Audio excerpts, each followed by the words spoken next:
Man opened his mouth wide at the skates to finally see the decayed tooth that was making his life hell. He knew there was no dentist on a deserted island, but the pain in his tooth was so severe that he couldn't eat, and if he didn't treat it, he might die from it. So to get rid of the problem, the man grabbed a skate and shoved it between the cavities, then reached for a rock. The tooth flew out of his mouth and the pain was so great that the man fainted. Because of the plane crash, Tom and 6 other couriers were stranded on a deserted island. In order to survive, he picked all the coconuts on the island and drank them when he was thirsty and ate their meat when he was hungry. But in a few days the coconuts were all consumed. The man had no choice but to put all his hopes on the courier. When he ripped open the first delivery, the food he expected didn't show up, but a bunch of useless tapes. The second delivery was a divorce decree, and the third delivery, to Tom's dismay, was the latest model of volleyball. For Tom, who was starving and struggling to survive on the island, it was as useless as garbage. But when he opened the fourth delivery, Tom's luck finally got the better of him. It was a brand new pair of ice skates, and the sharpness of the skates could greatly increase Tom's ability to survive. He picked up his skates and easily peeled open a coconut. The fifth delivery was a woman's leather skirt,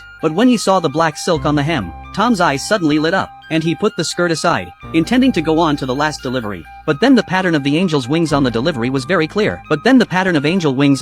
Stopped him in his tracks. He wanted to give himself a chance to survive. Tom made a small fishing net out of black silk. This was his first bite of protein in 6 days. But after just 2 chews, the taste in his mouth was already making him question his life. Tom sharpens another branch to catch crabs in the crevices. But the snotty crab sashimi is too much for him to eat. Tom realized he needed a fire to survive. So he began to follow the example of the ancients by drilling for fire. But how could he, a modern-day elitist, have this skill? He tore up the divorce papers and used them as a fire starter, then drilled from day to night and night to day. His hands were blistered, so he had no choice but to find another way to continue his life. But the stick in his hand suddenly snapped and Tom's palm was punctured. In a fit of anger, he threw away the stick and kicked the delivery at his feet. Even the billiard balls were thrown away. When Tom calmed down, he had to accept this reality. Alone on a deserted island, if you give up on yourself, it's no different from giving up. Tom simply bandaged his wounds and picked up the thrown sticks when he looked down and found the volleyball rolled aside. Perhaps unable to bear the loneliness, Tom drew eyes and a mouth on the volleyball and named him Wilson. Then he set him aside and continued to try to start a fire. At that moment, a sudden burst of smoke came out. Tom froze and quickly leaned down and blew a mouthful, and 2 mouthfuls of flame came out. Tom squealed with excitement. He felt like a human being again. He danced around the fire. He finally did not have to face the darkness of the night. The flame not only increased his chances of being found by the cruise ship, most importantly, he could finally eat a delicious seafood dinner. Tom eats the crab and talks to Jolson. The volleyball is Tom's only companion on the island, even though he can't speak.